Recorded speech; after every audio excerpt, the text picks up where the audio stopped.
Kigoma. Ziara niliyoifanya mapema mwaka 2022 nilikuja Kigoma na kuwapa ahadi kwamba moja, Kigoma haitakuwa mwisho wa reli bali itakuwa ni kituo cha katikati toka Dar es Salaam kufika Kigoma kwenda mbele, na hiyo ahadi tumeanza kuitekeleza. Lakini niliwaahidi wakati ule kwamba tunakuja kuifufua Kigoma na kuirudishia hadhi yake.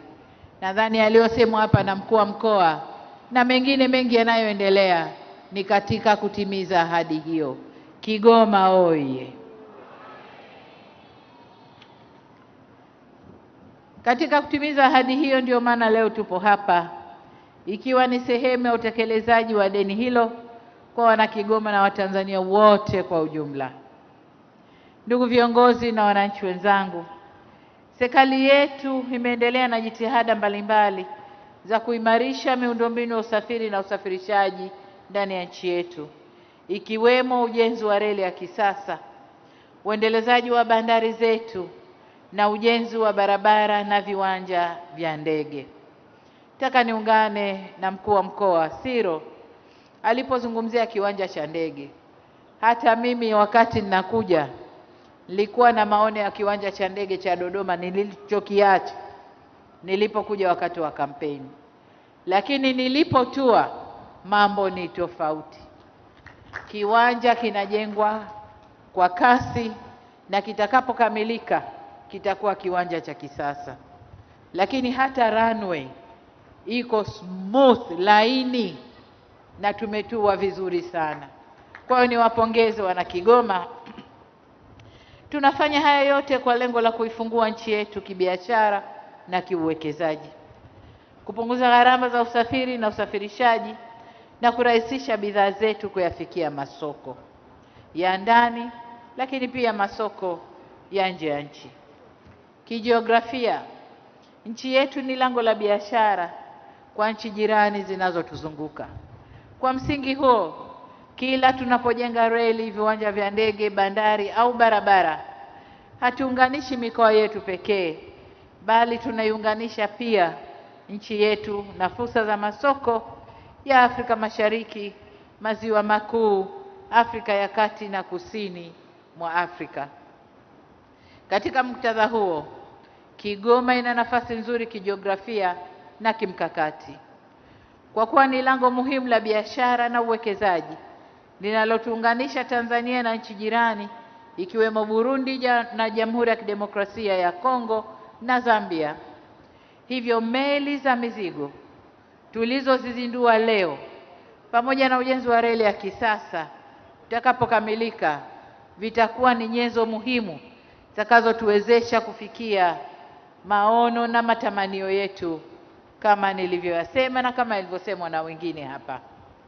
Niwahakikishie wana Kigoma pamoja na maeneo mengine ya nchi, tutaendelea na utekelezaji wa mipango ya serikali ya kuimarisha, kuendeleza na kuboresha miundombinu ya usafiri na usafirishaji kwa manufaa ya wananchi na taifa kwa ujumla.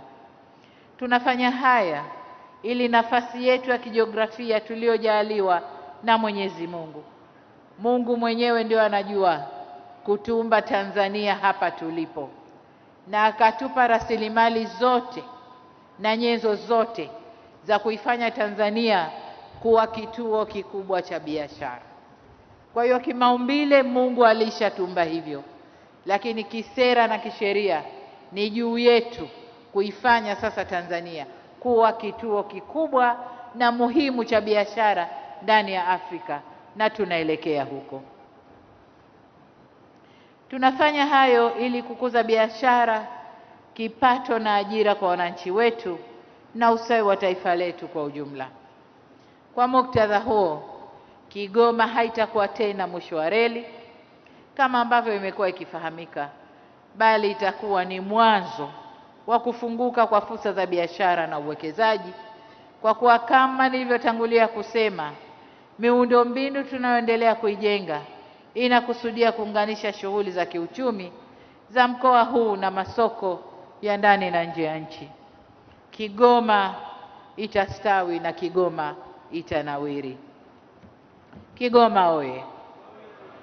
Ndugu viongozi na wananchi wenzangu, leo tumeweka jiwe la msingi la ujenzi wa reli ya kisasa kipande cha Tabora hadi Kigoma, ambacho kama alivyosema Waziri wa Uchukuzi kina urefu wa kilomita 506 na ujenzi wake utagharimu takriban dola za Kimarekani bilioni 2.74 au Tanzania shilling trilioni 7.4.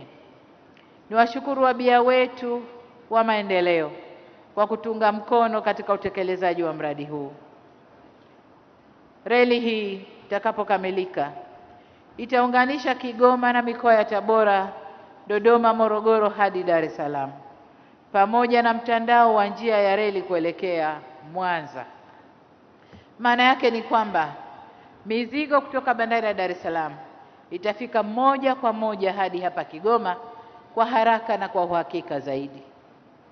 Kwa wakulima wa Kigoma, maana yake ni kwamba pembejeo zitawafikia kwa gharama nafuu na mazao yanayozalishwa yatapata masoko makubwa. Kwa ndugu zetu wanaoendesha maisha yao kwa kutegemea shughuli za uvuvi, watasafirisha kwa urahisi mazao ya uvuvi kwenda kwenye masoko ya uhakika. Vile vile, kwa wafanya biashara na wajasiriamali, reli hii itakapokamilika itawapunguzia muda na gharama za usafirishaji, na mnyororo huu wote unakwenda kuzalisha fursa za ajira hususan kwa vijana wetu wa mkoa huu wa Kigoma katika njia ya reli, bandari, maghala, hoteli, usafirishaji, matengenezo ya mitambo na huduma nyingine zitakazotokana na kazi hii. Kwa hivyo tujiandae na kuchangamkia fursa hizi. Uwekezaji huu wana Kigoma ni kwa faida yenu, unakwenda kustawisha maisha yenu. Kwa hiyo tuchangamkie fursa hizi.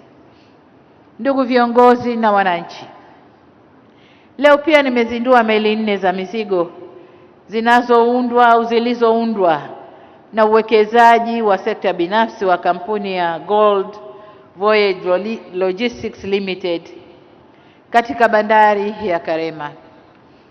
Meli hizi zitatumika kusafirisha shehena za mizigo kutoka upande wa Tanzania kwenda nchi jirani za DRC, Burundi na Zambia.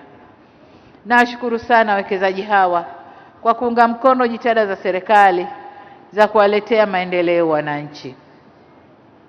Vile vile, uwekezaji na mnyororo mkubwa wote huu unakwenda kuvutia wawekezaji kuweka vituo vikubwa vya logistics na usafirishaji hapa Kigoma, na ndio maana nikasema kuna kazi zaidi zitazalishwa kutokana na miradi hii.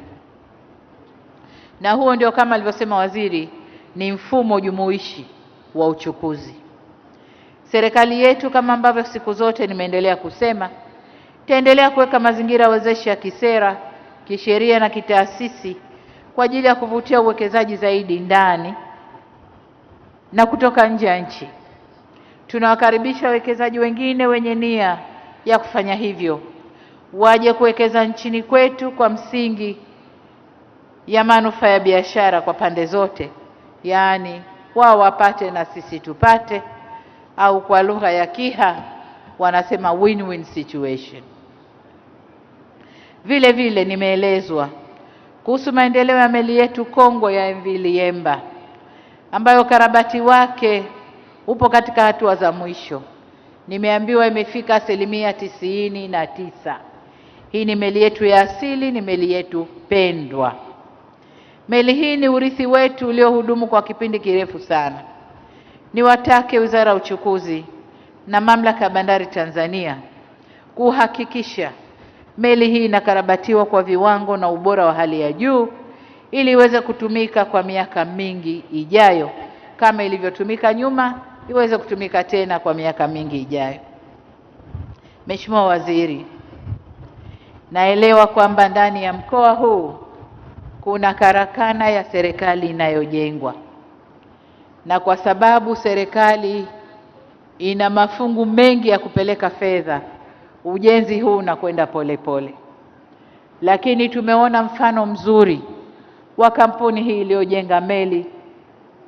Ni kuombe kaeni nao wawekezaji hawa, zungumzeni nao muweze kuelewana, kuwakabidhi karakana ile waimalize, na kwa sababu wana meli 4 nyingine ambazo wameshajenga na watakazozijenga, na sisi serikali tuna meli nyingine 8.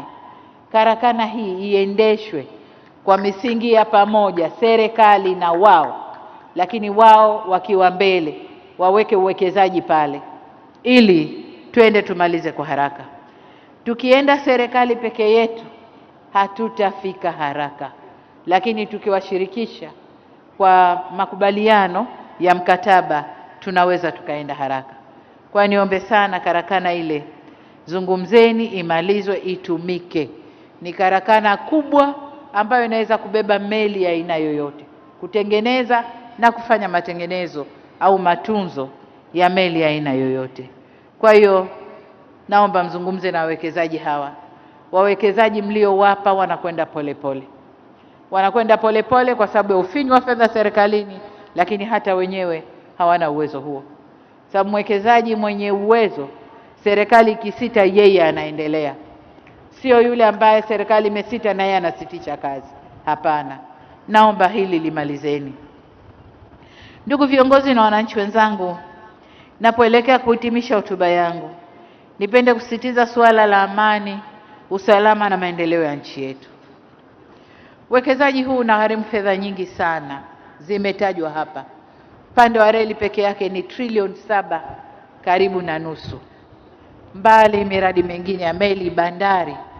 Nimekwenda kuona bandari, nimeona maboresho makubwa yanayofanywa kwenye bandari ya Kigoma. Kwa hiyo uwekezaji wote huu ni fedha nyingi. Hivyo basi sote tuna wajibu wa kikatiba na kizalendo wa kulinda miundombinu hii, reli, barabara na bandari zetu.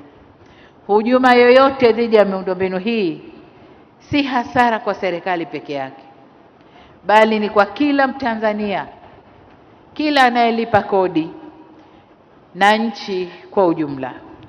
Lakini sio tu kwa sisi tuliopo, hata kizazi kijacho, kwa sababu fedha yote tunayoiweka, mkenda mkiharibu, kupata tena fedha ya aina hiyo kurudisha mradi ule ule itachukua miaka mingi sana, na hivyo kufifisha maendeleo ya kizazi kijacho. Kwa niwaombe sana wananchi wa Kigoma wote kuwa na itikadi ya usalama kwanza, halafu maendeleo yetu. Bila usalama hakuna maendeleo. Kusingekuwa salama leo tusingeweka majiwe ya msingi hapa. Wana Kigoma msingefurika kwa wingi hapa, kila mtu angekuwa amejifungia na kuogopa kutoka. Niwaombe sana wana Kigoma, tuchunge usalama wa mkoa wetu. Katika hili navielekeza pia vyombo vya ulinzi na usalama kwa kushirikiana na Wizara ya Uchukuzi na wadau wengine muhimu kuweka mikakati madhubuti na shirikishi ya ulinzi wa miundombinu hiyo ambayo tunaijenga. Ndugu zangu, swala la amani na usalama nchi yetu ni kipaumbele cha kwanza na hatupaswi kulipuuza hata kidogo. Niwatake tulinde tunu hizi, tusikubali kushawishiwa au kutumika na watu wasiotakia mema nchi yetu, wawe ni wa ndani au kutoka nje ya nchi. Tukivuruga amani na usalama wa nchi yetu, maendeleo haya tunayoyataka hayatashamiri na hayatakuwa na maana. Mifano mingi tunayo. Nchi jirani hapo zinaagiza kila kitu kutoka nje kwa sababu hawana fursa, hawana wasaa wa kutulia na kuzalisha ndani kwao. Hata kilimo tu kidogo hawana wasaa na fursa ya kwenda kulima na kuvuna mazao yao wakajitegemea. Kwa hiyo amani na usalama ni maendeleo, na maendeleo ni amani na usalama. Sote tuwe macho na tuepuke wasaliti na maadui wa nchi yetu. Ndugu viongozi na wananchi, nirejee tena shukrani zangu kwa wananchi wa Kigoma kwa mapokezi mazuri na kujitokeza kwa wingi katika shughuli hii. Lakini zaidi ya hayo, Mheshimiwa Mkuu wa Mkoa alikuwa ananinong'oneza kwamba kuna zawadi zimeandaliwa kwa ajili yangu na ujumbe wangu. Kwa hiyo tunawashukuru sana wana Kigoma kwa zawadi hizo. Zaidi ni kushukuru Waziri wa Uchukuzi kwa kunipa fursa hii iliyoniwezesha kukutana leo na ndugu zangu wa Kigoma. Shukrani za dhati kwa kampuni za Kichina zilizojenga meli na zile zinazojenga reli na wale wote wanaotoa huduma katika miradi hiyo.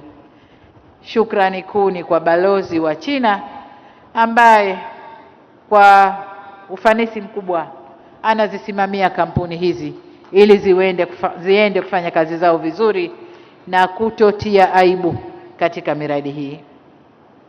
Baada ya kusema hayo, sasa nirudie kutamka kwamba meli 4 zilizoundwa kwa ajili ya kusafirisha mizigo katika ziwa Tanganyika zimezinduliwa rasmi.